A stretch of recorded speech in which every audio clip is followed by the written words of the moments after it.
গল্প কবিতা পাঠে সকলকে স্বাগত জানিয়ে শুরু করছি আজকের গল্প ডালিয়া।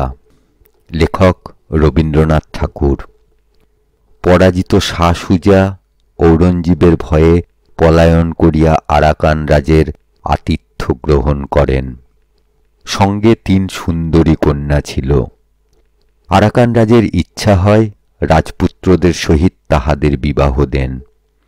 সেই প্রস্তাবে শাহ সুজা নিতান্ত অসন্তোষ প্রকাশ করাতে একদিন রাজার আদেশে তাহাকে ছলক্রমে নৌকা যোগে নদী মধ্যে লইয়া নৌকা ডুবাইয়া দিবার চেষ্টা করা হয়। সেই বিপদের সময় কনিষ্ঠা বালিকা আমিনাকে পিতা স্বয়ং নদী মধ্যে নিক্ষেপ করেন। জ্যেষ্ঠা কন্যা আত্মহত্যা করিয়া মরে এবং সুজার একটি বিশ্বাসী কর্মচারী রহমত আলী জুলিখাকে লইয়া সাঁতার দিয়া পালায় এবং সুজা যুদ্ধ করিতে করিতে মরেন। আমিনা খরস্রোতে প্রবাহিত হইয়া দৈবক্রমে অনতিবিলম্বে এক ধীবরের জালে উদ্ধৃত হয় এবং তাহারই গৃহে পালিত হইয়া বড় হইয়া উঠে। ইতিমধ্যে বৃদ্ধ রাজার মৃত্যু হইয়াছে এবং যুবরাজ রাজ্যে অভিষিক্ত হইয়াছেন। একদিন সকালে বৃদ্ধ ধীবর আসিয়া আমিনাকে ভর্ৎসনা করিয়া কহিল, তিন্নি। ধীবর আরাকান ভাষায় আমিনার নূতন নামকরণ করিয়াছিল। তিন্নি, আজ সকালে তোর হইল কি? কাজকর্মে যে একেবারে হাত লাগাস নাই। আমার নতুন জালে আঠা দেওয়া হয় নাই। আমার নৌকো। আমিনা ধীবরের কাছে আসিয়া আদর করিয়া কহিল, বুড়া, আজ আমার দিদি আসিয়াছেন, তাই আজ ছুটি। তোর আবার দিদিকে রে তিন্নি? জুলিখা কোথা হইতে বাহির হইয়া আসিয়া কহিল, আমি। বৃদ্ধ অবাক হইয়া গেল। তারপর জুলিখার অনেক কাছে আসিয়া ভালো করিয়া তাহার মুখ নিরীক্ষণ করিয়া দেখিল। খপ করিয়া জিজ্ঞাসা করিল, তুই কাজকাম কিছু জানিস? আমিনা কহিল, বুড়া, দিদির হইয়া আমি কাজ করিয়া দিব, দিদি কাজ করিতে পারিবে না। বৃদ্ধ কিয়ৎক্ষণ ভাবিয়া জিজ্ঞাসা করিল, তুই থাকিবি কোথায়? জুলিখা বলিল, আমিনার কাছে। বৃদ্ধ ভাবিল, এও তো বিষম বিপদ। জিজ্ঞাসা করিল, খাইবি কি? জুলিখা বলিল, তাহার উপায় আছে। বলিয়া অবজ্ঞা ভরে ধীবরের সম্মুখে একটা স্বর্ণ মুদ্রা ফেলিয়া দিল। আমিনা সেটা কুড়াইয়া ধীবরের হাতে তুলিয়া দিয়া চুপি চুপি কহিল, বুড়া, আর কোনো কথা কহিস না, তুই কাজে যা, বেলা হইয়াছে। জুলিখা ছদ্মবেশে নানা স্থানে ভ্রমণ করিয়া অবশেষে আমিনার সন্ধান পাইয়া কি করিয়া ধীবরের কুটিরে আসিয়া উপস্থিত হইয়াছে সে সমস্ত কথা বলিতে গেলে দ্বিতীয় আরেকটি কাহিনী হইয়া পড়ে। তাহার রক্ষাকর্তা রহমত শেখ ছদ্মনামে আরাকান রাজসভায় কাজ করিতেছে। ছোট নদীটি বহিয়া যাইতেছিল এবং প্রথম গ্রীষ্মের শীতল প্রভাত বায়ুতে কৈলু গাছের রক্তবর্ণ পুষ্পমঞ্জরি হইতে ফুল ঝরিয়া পড়িতেছিল।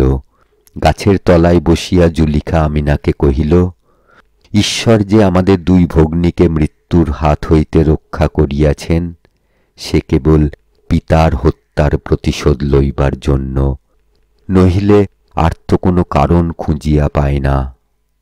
আমিনা নদীর পরপারে সর্বাপেক্ষা দূরবর্তী সর্বাপেক্ষা ছায়াময় বনশ্রেণীর দিকে দৃষ্টি মেলিয়া ধীরে ধীরে কহিল, দিদি, আর ওসব কথা বলিস নে ভাই।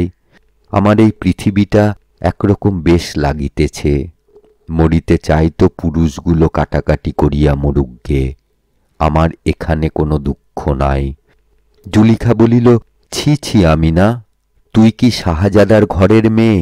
কোথায় দিল্লির সিংহাসন আর কোথায় আরাকানের ধীবরের কুটির?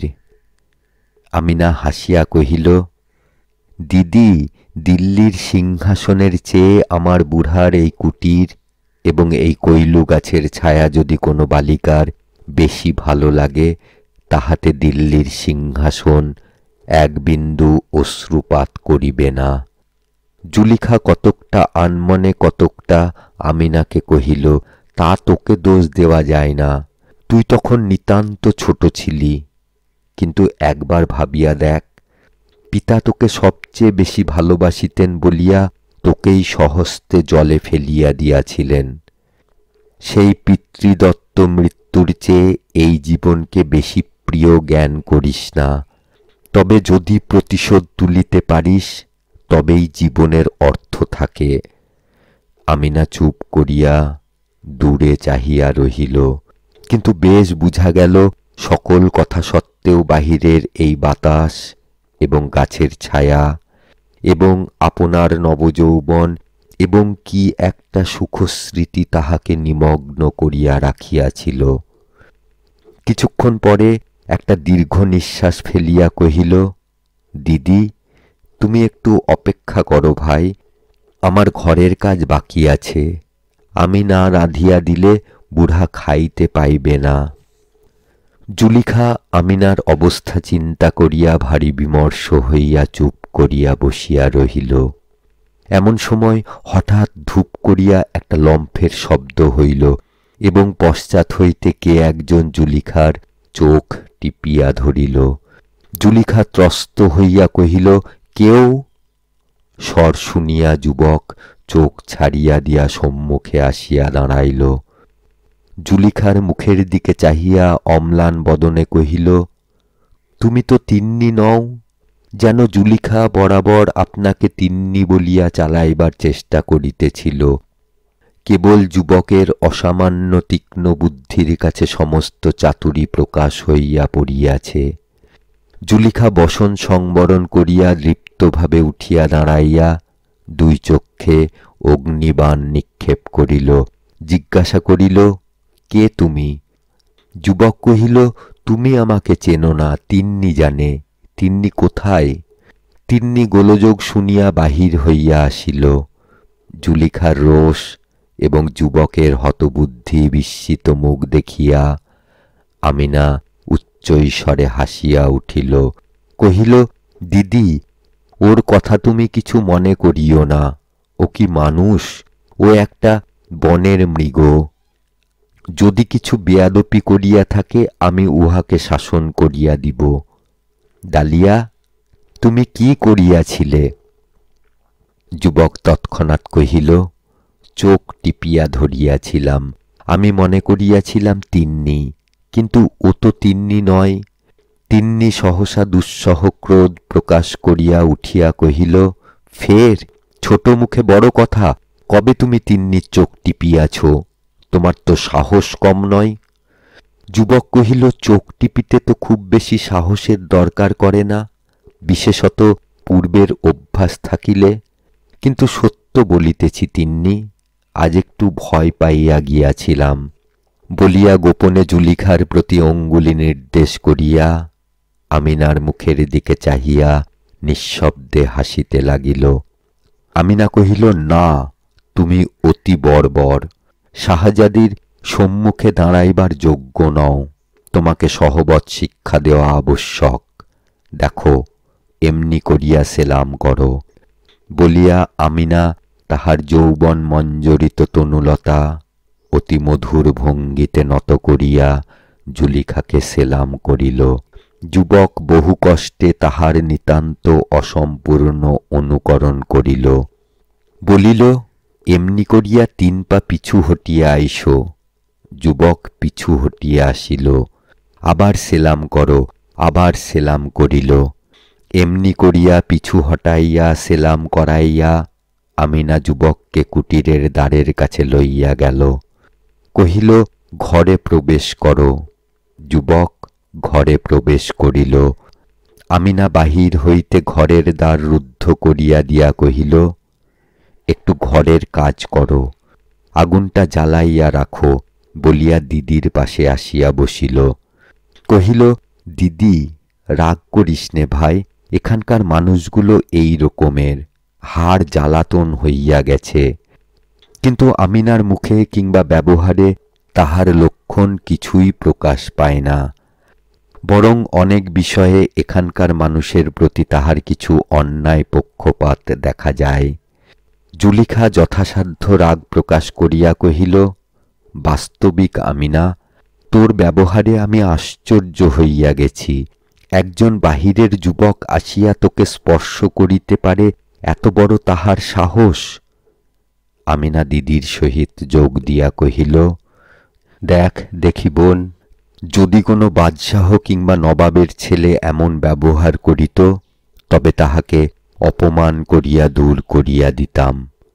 জুলিখার ভিতরের হাসি আর বাধা মানিল না। হাসিয়া উঠিয়া কহিল, সত্য করিয়া বল দেখি আমিনা, তুই যে বলিতেছিলি পৃথিবীটা তোর বড় ভালো লাগিতেছে, সে কি ওই বর্বর যুবকটার জন্য?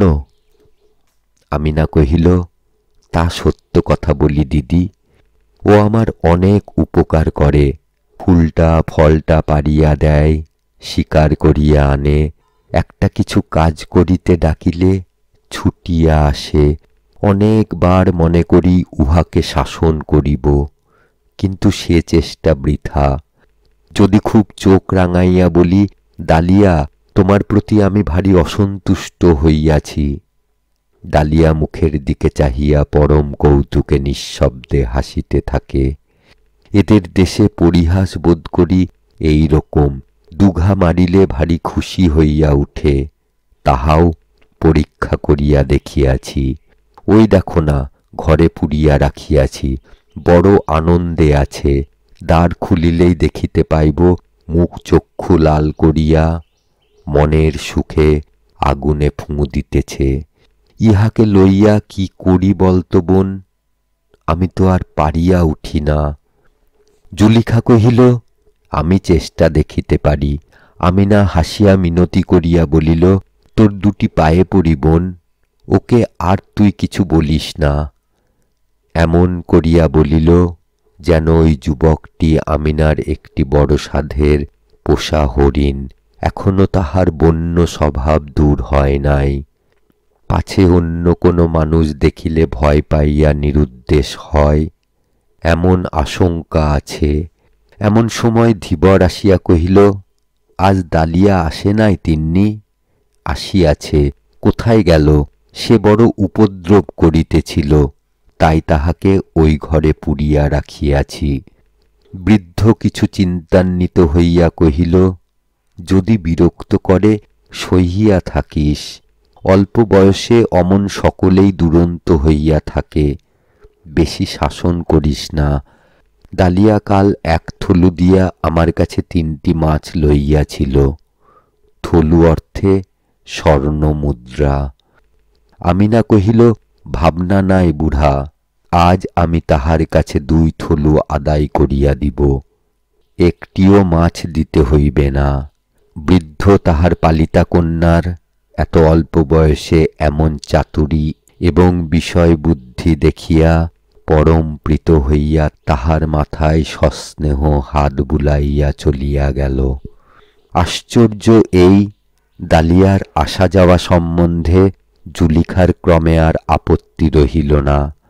ভাবিয়া দেখিলে ইহাতে আশ্চর্য নাই, কারণ নদীর যেমন একদিকে স্রোত এবং আর একদিকে কূল, রমণীর সেইরূপ হৃদয়াবেগ এবং লোকলজ্জা। কিন্তু সভ্য সমাজের বাহিরে আরাকানের প্রান্তে এখানে লোক কোথায়? এখানে কেবল ঋতু পর্যায়ে তরু মুঞ্জরিত হইতেছে এবং সম্মুখের নীলা নদী বর্ষায় স্ফীত, শরতে স্বচ্ছ এবং গ্রীষ্মে ক্ষীণ হইতেছে। পাখির উচ্ছ্বসিত কণ্ঠস্বরে সমালোচনার লেশমাত্র নাই, এবং দক্ষিণ বায়ু মাঝে মাঝে পরপারের গ্রাম হইতে মানব চক্রের গুঞ্জন ধ্বনি বহিয়া আনে, কিন্তু কানাকানি আনে না। পতিত অট্টালিকার উপরে ক্রমে যেমন অরণ্য জন্মে, এখানে কিছুদিন থাকিলে সেইরূপ প্রকৃতির গোপন আক্রমণে লৌকিকতার মানব নির্মিত দৃঢ় ভিত্তি ক্রমে অলক্ষিতভাবে ভাঙিয়া যায় এবং চতুর্দিকে প্রাকৃতিক জগতের সহিত সমস্ত একাকার হইয়া আসে। দুটি সমযোগ্য নরনারীর মিলন দৃশ্য দেখিতে রমণীর যেমন সুন্দর লাগে, এমন আর কিছু নয়। এত রহস্য, এত সুখ, এত অতল স্পর্শ কৌতূহলের বিষয় তাহার পক্ষে আর কিছুই হইতে পারে না। অতএব এই বর্বর কুটিরের মধ্যে নির্জন দারিদ্র্যের ছায়ায় যখন জুলিখার কুলগর্ব এবং লোকমর্যাদার ভাব আপনি শিথিল হইয়া আসিল, তখন পুষ্পিত কৈলতরুচ্ছায়ে আমিনা এবং দালিয়ার মিলনের এই এক মনোহর খেলা দেখিতে তাহার বড় আনন্দ হইত। বোধ করি তাহারও তরুণ হৃদয়ের একটা অপরিতৃপ্ত আকাঙ্ক্ষা জাগিয়া উঠিত এবং তাহাকে সুখে দুঃখে চঞ্চল করিয়া তুলিত। অবশেষে এমন হইল, কোনোদিন যুবকের আসিতে বিলম্ব হইলে আমিনা যেমন উৎকণ্ঠিত হইয়া থাকিত, জুলিখাও তেমনি আগ্রহের সহিত প্রতীক্ষা করিত এবং উভয়ে একত্র হইলে চিত্রকার নিজের সদ্য সমাপ্ত ছবি সদ্দূর হইতে যেমন করিয়া দেখে, তেমনি করিয়া সস্নেহে সহাস্যে নিরীক্ষণ করিয়া দেখিত। কোনো কোনো দিন মৌখিক ঝগড়াও করিত, ছল করিয়া ভর্ৎসনা করিত, আমিনাকে গৃহে রুদ্ধ করিয়া যুবকের মিলনাবেগ প্রতিহত করিত। সম্রাট এবং আরণ্যের মধ্যে একটা সাদৃশ্য আছে। উভয়ে স্বাধীন, উভয়েই স্বরাজ্যের একাধিপতি, উভয়কেই কাহারও নিয়ম মানিয়া চলিতে হয় না। উভয়ের মধ্যেই প্রকৃতির একটা স্বাভাবিক বৃহত্ব এবং সরলতা আছে। যাহারা মাঝারি, যাহারা দিনরাত্রি লোকশাস্ত্রের অক্ষর মিলাইয়া জীবন যাপন করে, তাহারাই কিছু স্বতন্ত্র গোছের হয়। তাহারাই বড়োর কাছে দাস, ছোটোর কাছে প্রভু এবং অস্থানে নিতান্ত কিংকর্তব্য বিমূঢ় হইয়া দাঁড়ায়। বর্বর দালিয়া প্রকৃতি সম্রাজ্ঞীর উচ্ছৃঙ্খল ছেলে। শাহজাদির কাছে কোনো সংকোচ ছিল না এবং শাহজাদিরাও তাহাকে সমকক্ষ লোক বলিয়া চিনিতে পারিত। সহাস্য, সরল, কৌতুকপ্রিয়, সকল অবস্থাতেই নির্ভীক, অসংকুচিত, তাহার চরিত্রে দারিদ্র্যের কোনো লক্ষণই ছিল না। কিন্তু এই সকল খেলার মধ্যে এক একবার জুলিখার হৃদয়টা হায় হায় করিয়া উঠিত। ভাবিত, সম্রাট পুত্রীর জীবনের এই কি পরিণাম। একদিন প্রাতে দালিয়া আসিবা মাত্র জুলিখা তাহার হাত চাপিয়া কহিল, দালিয়া, এখানকার রাজাকে দেখাইয়া দিতে পারো? পারি। কেন বলো দেখি? আমার একটা ছোড়া আছে, তাহার বুকের মধ্যে বসাইতে চাই। প্রথমে দালিয়া কিছু আশ্চর্য হইয়া গেল, তাহার পর জুলিখার হিংসা প্রখর মুখের দিকে চাহিয়া তাহার সমস্ত মুখ হাসিতে ভরিয়া গেল, যেন এত বড় মজার কথা সে ইতিপূর্বে কখনো শোনে নাই। যদি পরিহাস বলো তো এই বটে রাজপুত্রীর উপযুক্ত। কোনো কথা নাই, বার্তা নাই, প্রথম আলাপেই একখানি ছোড়ার আধখানা একটা জীবন্ত রাজার বক্ষের মধ্যে চালনা করিয়া দিলে, এইরূপ অত্যন্ত অন্তরঙ্গ ব্যবহারে রাজাটা হঠাৎ কিরূপ অবাক হইয়া যায়, সেই চিত্র ক্রমাগত তাহার মনে উদিত হইয়া তাহার নিঃশব্দ কৌতুক হাসি থাকিয়া থাকিয়া উচ্চ হাস্যে পরিণত হইতে লাগিল। তাহার পরদিনই রহমত শেখ জুলিখাকে গোপনে পত্র লিখিল যে আরাকানের নূতন রাজা ধীবরের কুটিরে দুই ভগ্নীর সন্ধান পাইয়াছেন এবং গোপনে আমিনাকে দেখিয়া অত্যন্ত মুগ্ধ হইয়াছেন। তাহাকে বিবাহার্থে অবিলম্বে প্রাসাদে আনিবার আয়োজন করিতেছেন। প্রতিহিংসার এমন সুন্দর অবসর আর পাওয়া যাইবে না। তখন জুলিখা দৃঢ়ভাবে আমিনার হাত ধরিয়া কহিল, ঈশ্বরের ইচ্ছা স্পষ্টই দেখা যাইতেছে। আমিনা, এইবার তোর জীবনের কর্তব্য পালন করিবার সময় আসিয়াছে। এখন আর খেলা ভালো দেখায় না। ডালিয়া উপস্থিত ছিল। আমিনা তাহার মুখের দিকে চাহিল, দেখিল সে সকৌতুকে হাসিতেছে। আমিনা তাহার হাসি দেখিয়া মর্মাহত হইয়া কহিল, জানো ডালিয়া, আমি রাজবধূ হইতে যাইতেছি। ডালিয়া হাসিয়া বলিল, সে তো বেশিক্ষণের জন্য নয়। আমিনা পীড়িত বিস্মিত চিত্তে মনে মনে ভাবিল, বাস্তবিকই এ বনের মৃগ, এর সঙ্গে মানুষের মতো ব্যবহার করা আমারই পাগলামি। আমিনা ডালিয়াকে আর একটু সচেতন করিয়া তুলিবার জন্য কহিল, রাজাকে মারিয়া আর কি আমি ফিরিব? ডালিয়া কথাটা সঙ্গত জ্ঞান করিয়া কহিল, ফেরা কঠিন বটে। আমিনার সমস্ত অন্তরাত্মা একেবারে ম্লান হইয়া গেল। জুলিখার দিকে ফিরিয়া নিঃশ্বাস ফেলিয়া কহিল, দিদি, আমি প্রস্তুত আছি। এবং ডালিয়ার দিকে ফিরিয়া বিদ্ধ অন্তরে পরিহাসের ভান করিয়া কহিল, রানী হইয়াই আমি প্রথমে তোমাকে রাজার বিরুদ্ধে ষড়যন্ত্রে যোগ দেওয়া অপরাধে শাস্তি দিব, তারপরে আর যাহা করিতে হয় করিব। শুনিয়া ডালিয়া বিশেষ কৌতুক বোধ করিল, যেন প্রস্তাবটা কার্যে পরিণত হইলে তাহার মধ্যে অনেকটা আমোদের বিষয় আছে। অশ্বারোহী পদাতিক নিশান হস্তি বাদ্য এবং আলোকে ধীবরের ঘর দুয়ার ভাঙিয়া পড়িবার জো হইল। রাজপ্রাসাদ হইতে স্বর্ণমণ্ডিত দুই শিবিকা আসিয়াছে। আমিনা জুলিখার হাত হইতে ছুরিখানি লইল।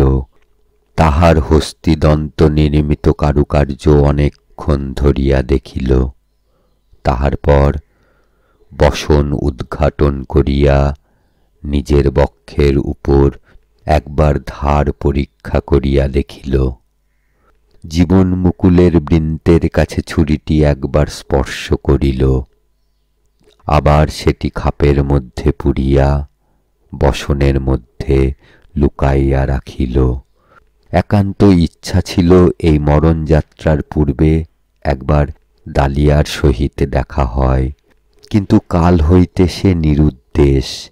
ডালিয়া সেই যে হাসিতেছিল, তাহার ভিতরে কি অভিমানের জ্বালা প্রচ্ছন্ন ছিল। শিবিকায় উঠিবার পূর্বে আমিনা তাহার বাল্যকালের আশ্রয়টি অশ্রুজলের ভিতর হইতে একবার দেখিল। তাহার সেই ঘরের গাছ, তাহার সেই ঘরের নদী। ধীবরের হাত ধরিয়া বাষ্পরুদ্ধ কম্পিত স্বরে কহিল, বুড়া, তবে চলিলাম। তিন্নি গেলে তোর ঘরকন্যা কে দেখিবে? বুড়া একেবারে বালকের মতো কাঁদিয়া উঠিল। আমিনা কহিল, বুড়া, যদি ডালিয়া আর এখানে আসে, তাহাকে এই আংটি দিও, বলিও তিন্নি যাইবার সময় দিয়া গেছে। এই বলিয়ায় দ্রুত শিবিকায় উঠিয়া পড়িল। মহাসমারোহে শিবিকা চলিয়া গেল। আমিনার কুটির, নদীতীর, কৈলু তরুতল অন্ধকার নিস্তব্ধ জনশূন্য হইয়া গেল। যথাকালে শিবিকাদ্বয় তোরণদ্বার অতিক্রম করিয়া অন্তঃপুরে প্রবেশ করিল। দুই ভগ্নী শিবিকা ত্যাগ করিয়া বাহিরে আসিল। আমিনার মুখে হাসি নাই, চোখেও অশ্রুচিহ্ন নাই। জুলিখার মুখ বিবর্ণ। কর্তব্য যখন দূরে ছিল, ততক্ষণ তাহার উৎসাহের তীব্রতা ছিল। এখন সে কম্পিত হৃদয়ে ব্যাকুল স্নেহে আমিনাকে আলিঙ্গন করিয়া ধরিল। মনে মনে কহিল, নবপ্রেমের বৃন্ত হইতে ছিন্ন করিয়া এই ফুটন্ত ফুলটিকে কোন রক্তস্রোতে ভাসাইতে যাইতেছি। কিন্তু তখন আর ভাবিবার সময় নাই।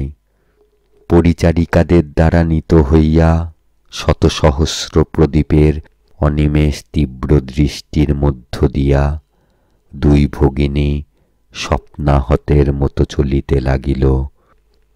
অবশেষে বাসর ঘরের দ্বারের কাছে মুহূর্তের জন্য থামিয়া আমিনা জুলিখাকে কহিল, দিদি। জুলিখা আমিনাকে গাঢ় আলিঙ্গনে বাঁধিয়া চুম্বন করিল। উভয়ে ধীরে ধীরে ঘরে প্রবেশ করিল। রাজবেশ পরিয়া ঘরের মাঝখানে মচলন্দ শয্যার উপর রাজা বসিয়া আছে। আমিনা সসংকোচে দ্বারের অনতি দূরে দাঁড়াইয়া রহিল। জুলিখা অগ্রসর হইয়া রাজার নিকটবর্তী হইয়া দেখিল রাজা নিঃশব্দে সকৌতুকে হাসিতেছেন। জুলিখা বলিয়া উঠিল, ডালিয়া। আমিনা মূর্ছিত হইয়া পড়িল। ডালিয়া উঠিয়া তাহাকে আহত পাখিটির মতো কোলে করিয়া তুলিয়া শয্যায় লইয়া গেল। আমিনা সচেতন হইয়া বুকের মধ্য হইতে ছুরিটি বাহির করিয়া দিদির মুখের দিকে চাহিল। দিদি ডালিয়ার মুখের দিকে চাহিল। ডালিয়া চুপ করিয়া হাস্য মুখে উভয়ের প্রতি চাহিয়া রহিল। ছুরিও তাহার খাপের মধ্য হইতে একটুখানি মুখ বাহির করিয়া এই রঙ্গ দেখিয়া ঝিকমিক করিয়া হাসিতে লাগিল।